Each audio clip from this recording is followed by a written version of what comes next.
Welcome back मेरे YouTube channel. मैं आपका दोस्त मिराज। दोस्तों आई होप आप सब लोग अच्छे होंगे, स्वस्थ होंगे, मस्त होंगे। और इस वीडियो में जैसे कि आप फैब्रिक ये देख सकते हैं और इसमें मैं आपको एक शरारा कटिंग और स्टिचिंग दोनों बताने वाला हूं। तो आप चैनल पे बने रहें। चैनल पे अगर आप नए हैं तो चैनल को सब्सक्राइब कर लें।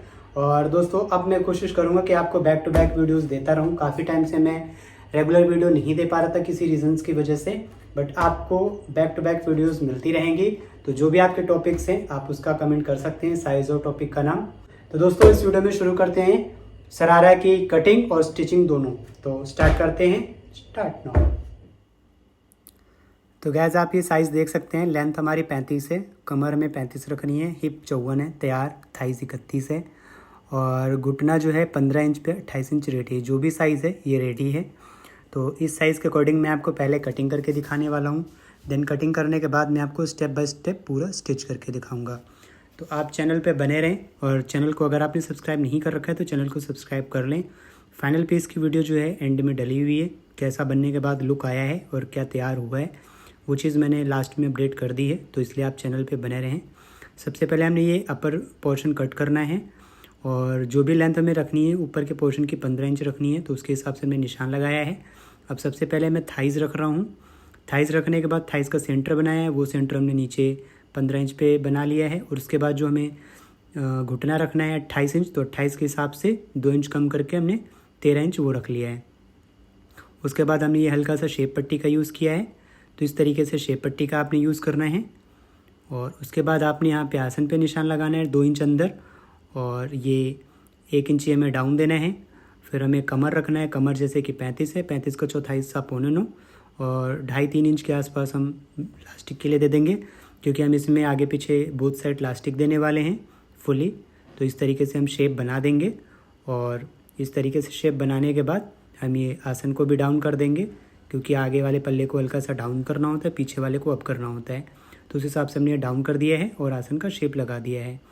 तो इतना करने के बाद अब हम इसे कट कर लेंगे इस तरीके से। इधर हमने 1/2 इंच के मार्जिन से कट कर लिया है और इधर हमने निशान पे कट कर लिया है और इसे हम सीधा कट कर लेंगे। यहाँ पे हमने 1 इंच का मार्जिन दे दिया है और ये हमने चटके उठा लिए हैं सारे। तो फ्रंट पल्ला कट गया है। अब हमने ये बैक पल्ला काटने के लिए बिछा लिया है। तो इस हिसाब से हमने वापस बिछाना है और वापस बिछाने के बाद सबसे पहले हमने इसका सेंटर बनाना है। तो आप देखें इस तरीके से सेंटर बना लें। उसके बाद हमें ये निशान कंटिन्यू कर देना है इस तरीके से, दोनों जगह के ये निशान कंटिन्यू कर लेना है। और सबसे पहले हमें थाइज़ रखनी है। तो थाइज़ जो भी आगे का पल्ला आया है उतना हमने माइनस करके पीछे पल्ले को बाकी का बढ़ा लिया है। उसी तरीके से हमने घुटना भी रख लिया है और इस तरीके से हमने शेप पट्टी का यूज़ कर लेना है। इतना करने के बाद अब हमने रखनी है हिप। तो हम ये इस तरीके से अप करेंगे और हिप भी रखेंगे। तो हिप हमने रखनी है 54। तो आगे का जो भी पल्ला आ रहा है उसको हम माइनस करके बाकी का हम ऐसे रख देंगे और उसके बाद हम ये आसन का निशान लगा देंगे इस तरीके से। इस तरीके से निशान लगा देना और एक ये गुलाई दे देनी है और इसको हमने ऐसे अप कर देना है। आगे का हमने 1 इंच डाउन किया था तो पीछे का हम 2 से 2.5 इंच अप कर देंगे और इसे भी हम कट कर लेंगे।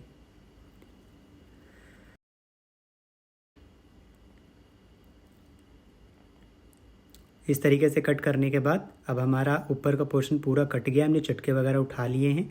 अब हमें नीचे का घेर कट करना है। तो घेर को हमने सीधा कर लिया है। सीधा करने के बाद 15 इंच हम माइनस कर देंगे। माइनस करने के बाद हमारी लेंथ 35 है, तो 35 पे निशान लगा के 1 इंच का मार्जिन रख के हम इसे कट कर लेंगे इस तरीके से। हम क्रॉस चेक कर रहे थे कि इसमें 3 लेयर निकाला है तो हमारा घेरा और बढ़ जाएगा, बट नहीं निकले हैं। तो इसलिए हमने 2 ही लेयर्स निकाल दिए हैं। तो हमने ये दोनों लेयर्स निकाल के कट कर लिए हैं। अब हमारा यहाँ तक पीस पूरा कट गया है, ये आप देख सकते हैं।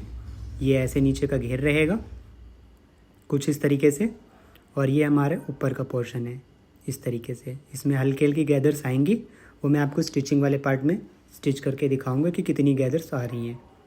तो दोस्तों चैनल पे आप बने रहें और चैनल को अगर आप नए हैं तो चैनल को सब्सक्राइब ज़रूर कर लें। वीडियो प्लीज़ लाइक और शेयर ज़रूर करें, ज़्यादा से ज़्यादा कमेंट करें। कोई भी क्वेरी हो तो प्लीज़ आप कमेंट कर सकते हैं। और अब हम आ चुके हैं मशीन पे। मशीन पे आने के बाद सबसे पहले मैं ऊपर वाले पल्ले साइड से सिलूँगा। सिलने के बाद फिर हमने नीचे के पल्ले गैदर्स डाल के जॉइंट करना है। तो इस तरीके से हमने पल्ला उठाना है और एक आगे का पल्ला और एक पीछे का पल्ला स्टिच कर देना है एक दूसरे में। तो इस तरीके से हमने मैच करके आधे इंच के मार्जिन से जो हमने छोड़ा था इस तरीके से हम सिल लेंगे।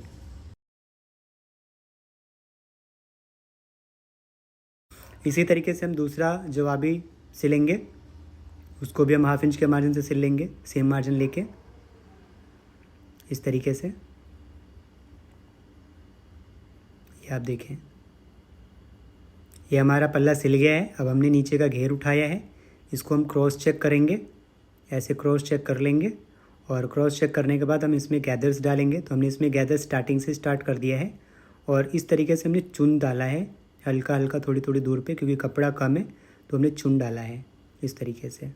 चुन डालने के बाद हम एक बार क्रॉस चेक करेंगे, साइज़ हमारा एक्यूरेट आ रहा है या नहीं आ रहा है। छोटा बड़ा आएगा तो शायद हमें खोल के डालना पड़ेगा, तो एक बार हम डाल लेते हैं, फिर चेक करते हैं। ये हमारे चुन पड़ चुके हैं। अब हम एक बार क्रॉस चेक करेंगे, तो ये हमारा ऊपर का पल्ला है। तो ये आप देख सकते हैं थोड़ा सा छोटा पड़ रहा है हमारा गैदर्स वाला पल्ला, तो हम अंदर की साइड से थोड़ी थोड़ी गैदर्स खोल लेंगे।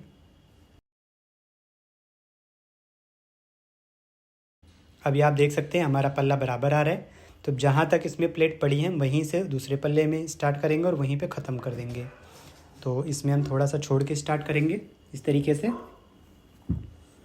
ये आप देख सकते हैं हमने सेम उसी स्टाइल में डालनी है, लेकिन जितना हमने उसमें छोड़ा था हमने इसमें भी उतना ही छोड़ दिया है।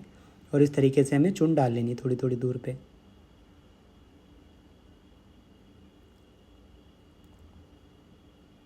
तो इस तरीके से हमने ये कंप्लीट कर लिया है। और अब हम एक बार दोनों पल्ले क्रॉस चेक करेंगे कि बिल्कुल इक्वल आए या नहीं आए हैं। तो ये आप देख सकते हैं दोस्तों, बिल्कुल इक्वल आ रखे हैं। अब हम इसमें ऊपर वाले पोर्शन को नीचे वाले पोर्शन को आपस में जोड़ देंगे। तो हम इस तरीके से स्टार्ट करेंगे। ये देखिए बहुत माइनर सा छोटा बड़ा है, तो हम वो दोनों तरफ बराबर बराबर निकाल लेंगे और इनको हम ऐसे आपस में मैच कर देंगे आधे इंच के मार्जिन से।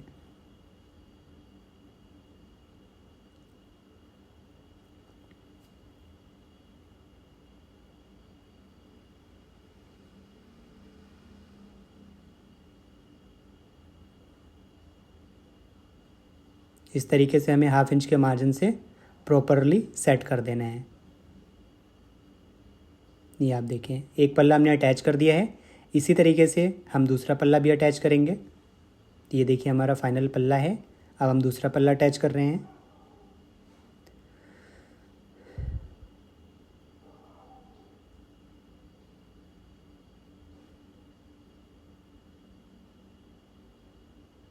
तो ये आप देख सकते हैं हमने दूसरा पल्ला अटैच करना स्टार्ट कर दिया है। तो 1/2 इंच के मार्जिन से हम इसे भी अटैच कर लेंगे। दोस्तों अगर आपने चैनल अभी तक सब्सक्राइब नहीं किया तो प्लीज़ आप चैनल को सब्सक्राइब ज़रूर कर लें। ज़्यादा से ज़्यादा सब्सक्राइब करें, ज़्यादा से ज़्यादा शेयर करें, ताकि हमें भी दोस्तों आगे बढ़ने का मौका मिले और हम भी आपके लिए अच्छी अच्छी वीडियोस लाते रहें। और किसी भी टॉपिक पे अगर आपको वीडियो बनवानी है तो प्लीज़ आप कमेंट करें। आप लोग कमेंट नहीं करते हैं, वीडियो देखते हैं, काफ़ी लोग वीडियो देखते हैं, लेकिन जितने लोग देखते हैं उस हिसाब से लोग वीडियो लाइक नहीं करते, शेयर नहीं करते, सब्सक्राइब नहीं करते। अगर आपको कोई भी प्रॉब्लम आ रही तो आप प्लीज़ प्रॉब्लम का सलूशन मांगिए, हम उसका सलूशन ज़रूर देंगे। इस तरीके से हमने जोड़ लिया है। अब हम इसे नीचे की नखूनी मोड़ेंगे। नीचे की नखूनी मोड़ने के बाद हम इस पर गोटा लगाना है। तो पहले मैं नीचे से कंप्लीट कर ले रहा हूँ। इस तरीके से हमने नखूनी मोड़ लेना है। एक हाथ से मैं मोड़ता हुआ जा रहा हूँ और एक हाथ हमारा मुड़ने के बाद कंट्रोलिंग कर रहा है।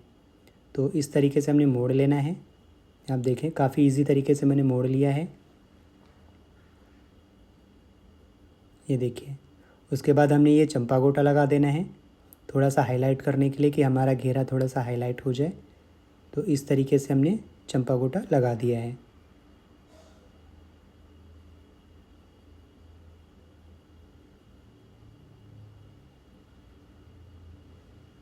ये देखिए उसी तरीके से हमने दूसरे पैर में भी लगा देना है चंपा गोटा। तो हमने एक हाथ से जो है कंट्रोल कर रखा है और दूसरा हाथ हमारा जो है सपोर्ट कर रहा है इस तरीके से।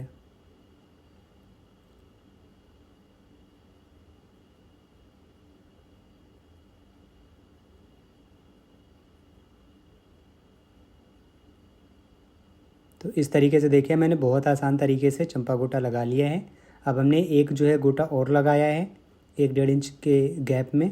तो इस तरीके से हमने एक गोटा और लगा लेना है। ये आप देखें हमने इक्वल गैप मेंटेन करके चलना है। अब यहाँ पे हम जल्दबाजी नहीं कर सकते, नीचे का तो था इजी तो हमने फटाफट कर दिया है।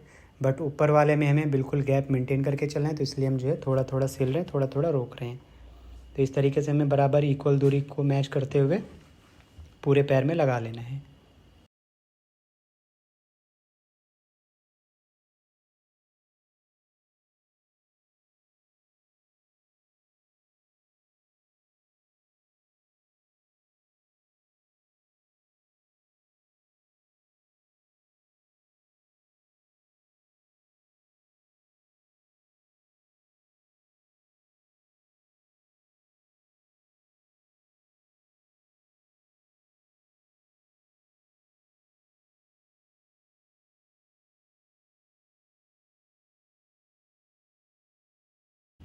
ये आप देख सकते हैं हमने जो है बहुत आसानी से जो है घेरे में लगा दिया है। अब हम इसकी साइड लगा देंगे। तो हम इसकी जो गिदरी है वो हम सिल लेंगे। ऊपर हमने जो मार्जिन लेना था उसका हमने चटका लगा रखा था, तो उतने ही मार्जिन लेते हुए हम इसकी साइड सिल देंगे ऐसे, इस तरीके से हम सिल लेंगे। ये आप देखें। और नीचे धीरे धीरे जाके हम बिल्कुल किनारे आ जाएंगे, क्योंकि नीचे में ज़्यादा से ज़्यादा खोलना है। वैसे ही घेरा कम आया हुआ है, तो जो भी इसकी विड्थ थी नीचे हमने उतना ही मार्जिन, हमने उतना ही घेर दे पाए हैं हम, क्योंकि उससे ज़्यादा घेर नहीं आ पाया, क्योंकि फैब्रिक भी 2 ही मीटर था, तो इस वजह से हमारा घेर ज़्यादा नहीं निकला है।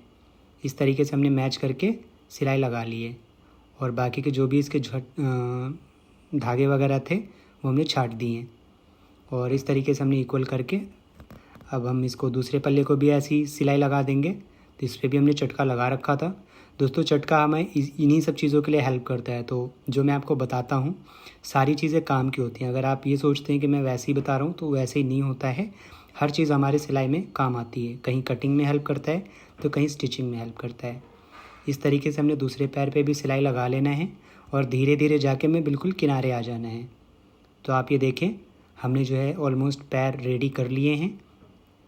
इसका भी हमने पूरा फाइनल कर लिया है और इसको भी हम छाट देंगे। तो ये आप देख सकते हैं हमारा फाइनल हो गया है। अब हमने छाट के क्या करना है, अब आसन की सिलाई लगानी है। तो इस तरीके से हम आसन को सिल देंगे आपस में। एक पैर का आधा इंच का मार्जिन देके, एक पैर का तो थोड़ा ज़्यादा ही कम हो जाएगा, यहाँ पे आप आधा इंच का मार्जिन भरपूर लें। इस तरीके से हमने सिलना है।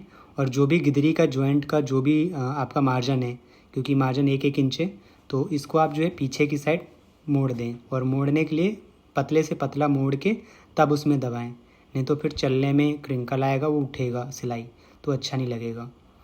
तो इस तरीके से बाकी का आपने मैच करके सिल देना है।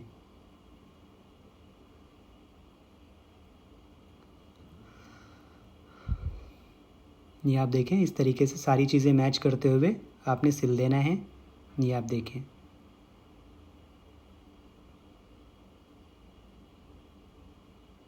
इस तरीके से कंप्लीट करने के लिए बाद ये आप देख सकते हैं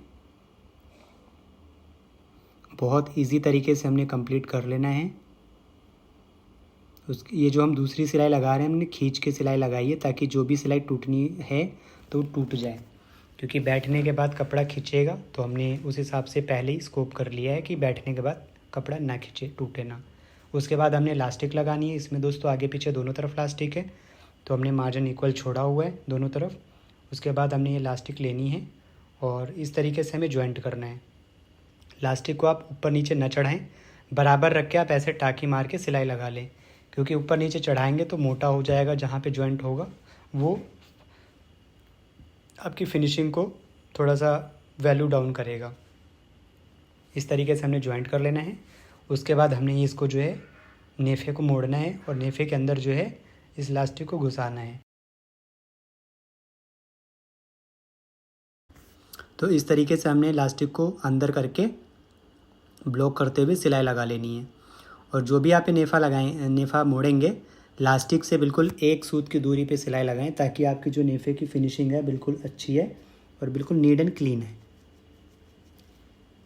तो इस तरीके से हमने पूरे नेफ़ा में सिलाई लगा लेनी है।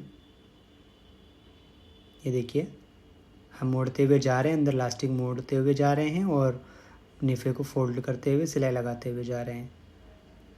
और इस नेफ़े को जब आप सिल लेंगे, तो जो आप अंदर मोड़ रहे हैं वो और जो नेफ़े की चौड़ाई वो बिल्कुल आप इक्वल रखें, किसी भी चीज़ में कम ज़्यादा ना हो, नहीं तो आपके पैर में डिफरेंस आ जाएगा, आसन में डिफरेंस आ जाएगा, या एक पैर छोटा हो सकता है, एक पैर बड़ा हो सकता है। तो इस चीज़ का आप खास ध्यान रखें और बड़े प्यार से आप स्टेप बाय स्टेप मोड़ते हुए चले जाएं।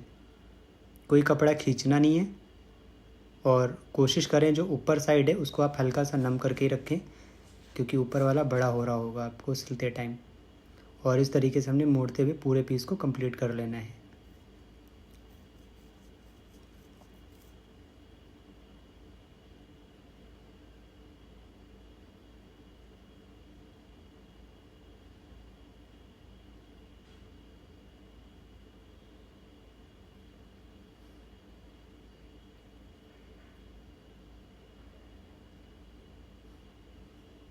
ये आप देख सकते हैं हमने नेफे में सिलाई लगा ली है पूरे में और लास्टिक हमारी अंडर हो गई है।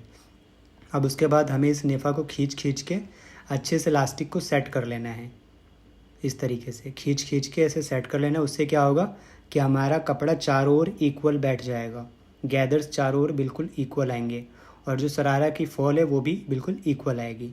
अच्छे से सेट करने के बाद हमने क्या करना है, ऐसे मशीन में एक सिलाई लगा लेनी है ताकि वो बरकरार रहे। तो ऐसे खींच के सिलाई लगा के इसे ब्लॉक कर देना है इस तरीके से। अगर आप प्लास्टिक पे डबल सिलाई लगाना चाहते हैं तो आप डबल लगा सकते हैं, और 3 लगाना चाहते हैं तो 3 लगा सकते हैं, सिंगल लगाना है लगा सकते हैं सिंगल भी। अगर आपने नाड़ा देना है प्लास्टिक में, नाड़ा भी और लास्टिक भी, तो फिर तो आपको 2 ही सिलाइयाँ लगानी पड़ेंगी, ज़रूरी है ताकि नाड़ा बीच में रहे। इस तरीके से हमने चारों ओर सिलाई लगा ली है। तो आप देख सकते हैं हमने स्टेप बाय स्टेप पूरा पीस बना के आपको दिखाया है और ये हमारा लगभग फाइनल पीस है। इस तरीके से फाइनल हुआ है। तो ये आप देख सकते हैं गैस, हमारा फाइनल पीस बनके तैयार हो चुका है। ये हमारे लास्टिक की फिनिशिंग है, अंदर साइड और बाहर साइड फुल वेल फिनिश्ड है, आप देख सकते हैं। और हमारा पूरा पीस बनके तैयार हो चुका है। ये आप देखें हमारे घुटने का जॉइंट है और ये नीचे हमने लेस लगाई है, लेस बिल्कुल इक्वल है, वेल फिनिश्ड है, जॉइंट भी बिल्कुल इक्वल आया है। इस तरीके से आप स्टेप बाय स्टेप आप बना सकते हैं। गैस इसमें कोई भी कन्फ्यूज़न हो तो प्लीज़ आप कमेंट कर सकते हैं। किसी भी टॉपिक पे अगर आपको वीडियो बनवानी है तो उस टॉपिक का नाम और साइज़, आपको जो भी साइज़ है उसको आप कमेंट कर दें, मैं वीडियो अपडेट कर दूँगा। तो गैस आई होप आपको ये वीडियो पसंद आई होगी और काफ़ी कुछ सीखने को मिलता है। हमने मिलते हैं नेक्स्ट वीडियो में। जय हिंद, जय भारत।